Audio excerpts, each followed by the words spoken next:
Disney's Animal Kingdom with us. We are a Disney homeschooling family that loves to learn, grow, and explore everywhere we go. At the most magical homeschool on earth, we don't always start our day at the kitchen table. Sometimes our classroom looks like this: lush, alive, and full of stories waiting to be told.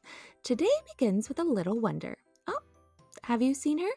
Her name's Divine, and just like that, our imaginations take root. Is she a forest spirit? A guardian of the trees? What does she whisper to the animals when no one's watching? These are the kind of conversations we have with our kids when we are entering the park and we happen to spot Divine. We'll use her to spark creativity and for our creative writing later in the day. We'll craft stories about where she might go, who she might protect, and what the world looks like through her eyes. We started off by just hanging out and observing, and then we continued on into the park, and while we were in the stroller on our way to our next destination, that was our brainstorming session for our creative writing project featuring Divine later on that day. Next up, we went to observe the lemurs. We talked about the different species, where they were from, and their geography. We read about them, so my daughter practiced her reading. We learned a few fun facts. We made lots of observations about their habitat, how they moved, how they interacted with one another. We looked for an educator around, but today that was me because I did used to teach in the animal science and environment programs here, and now I get to teach my kids all about it. After making their observations, they drew what they saw, and my older daughter was able to write down some of her favorite facts. Next, we wandered to one of my favorite hidden trails right in front of the Tree of Life. No, not necessarily hidden, but often overlooked. There are hundreds of carved animals that are tucked into the bark, each one waiting to be noticed. So we practiced storytelling, we worked on our adjectives and imagination, then we turned it into a little bit of science, classifying each animal, like mammals, reptiles, birds, etc. It's a language lesson, a biology lesson, and it's a lesson in wonder. Then we heard it before we saw it. The parrots were flying overhead, their bright colors, their calls. It's one of our favorite moments.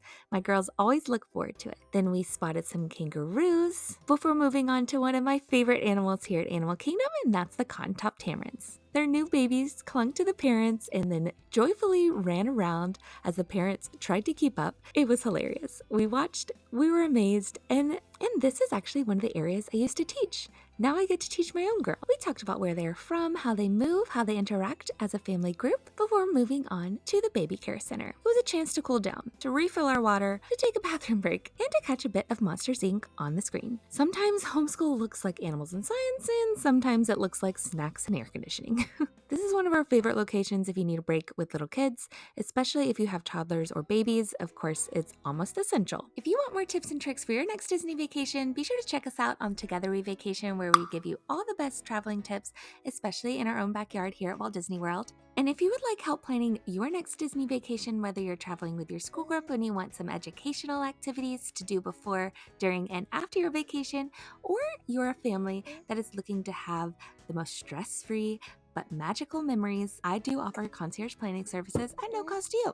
Just fill out a guest interest form in the description box below. In Africa, we learned about rhythm, tempo, and pitch when we were practicing our drumming, before moving on to pretend play, where we were in the fictional village of Harambe and we were bringing our fruits and vegetables to the market to sell. We took some fun pictures with cast members before heading to one of my favorite locations here at Animal Kingdom that is often overlooked. We boarded the train to Rafiki's Planet Watch, and on the way we ate snacks, we looked out the window, we watched out for animals like rhinos and elephants and hoofstock in their backstage home. And while it's never guaranteed, it is often a quiet and surprising way to see animals you might have missed otherwise, especially if you're like us and you don't always make it to the safari. Now, if it's your first time at Animal Kingdom or if you're coming for vacation, don't miss out on the safari. It's the best. But since we're here so often, we don't always get to it.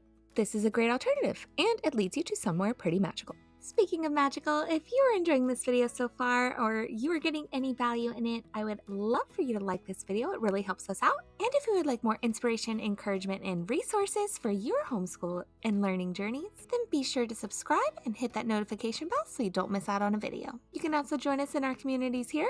I would love to get to know you, and we can help encourage each other as we homeschool together. First, we got to go inside Conservation Station and we met Timon. Next, we got to do one of my favorite things here at Animal Kingdom, and that is the animation experience at Conservation Station. we learned how to draw Pua from Moana from an actual Disney animator. We got there a little early, so they gave us some coloring pages. And depending on which day you go, you might draw Pua or Simba or another animal from one of the beloved Disney movies. We learned how animators observed real pigs to capture their movements, expressions, and personality. And the actual pig they used as inspiration for Pua was here at Animal Kingdom. So that gave us a goal for a little later on in our homeschool day that you'll see in a minute. This has always been one of our favorite experiences. I love that we can incorporate art, science, we learn about jobs, and we're learning from experts in the field. I used to love doing this even as a kid when it was back at Hollywood Studios. Anyone else remember that? Next up, we explored the rest of Conservation Station. We learned about veterinary medicine, endangered species, and real-world conservation work. You can observe the actual scientists and experts in their field working inside of this area, whether you're observing them in the lab or you are reading about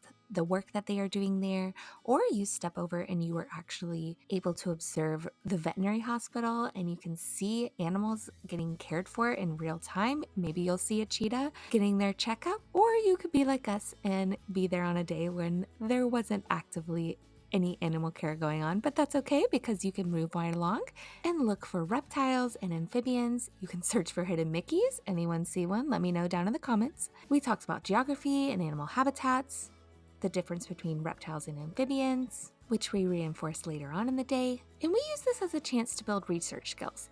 How do we know who the experts are? How do we ask thoughtful questions?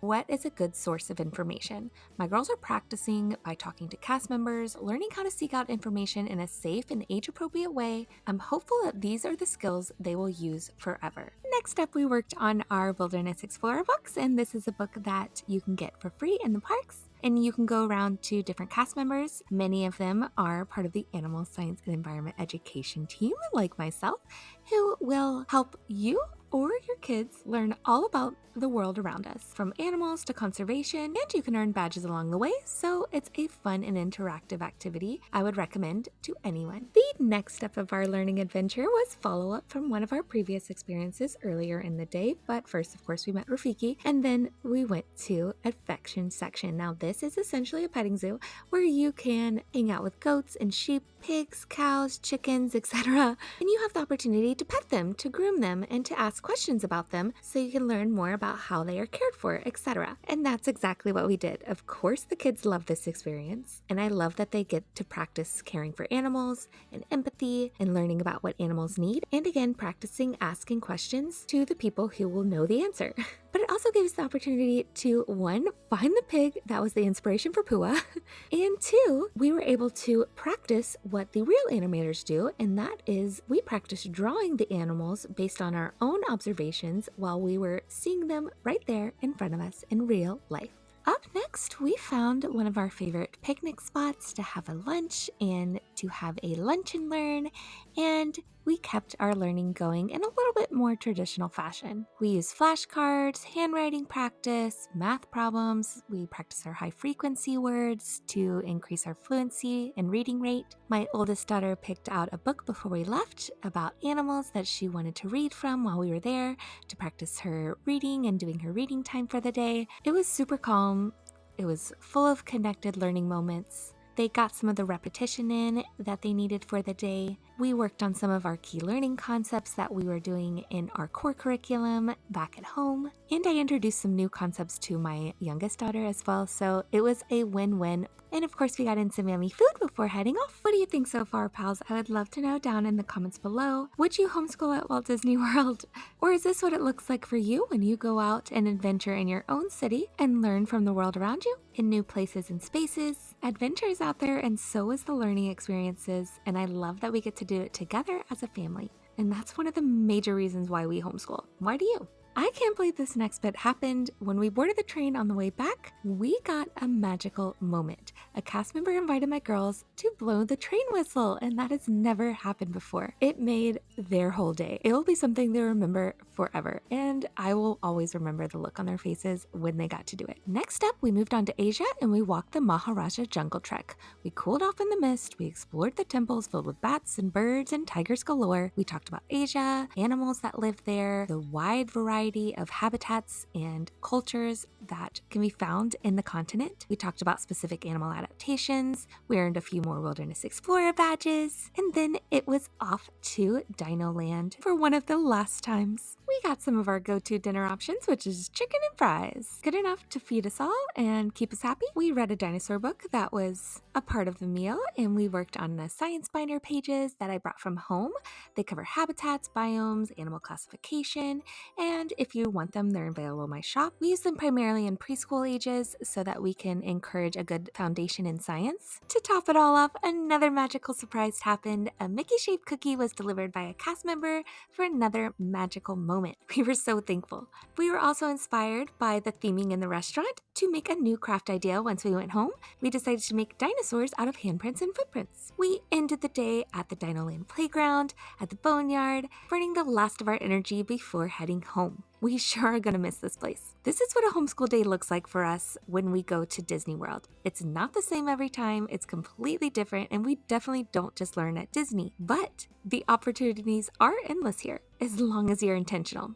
It's playful, and it's filled with wonder and memories. We love to follow curiosity, and we mix core learning with the world around us. We do it in a way that our kids will remember, and so will we.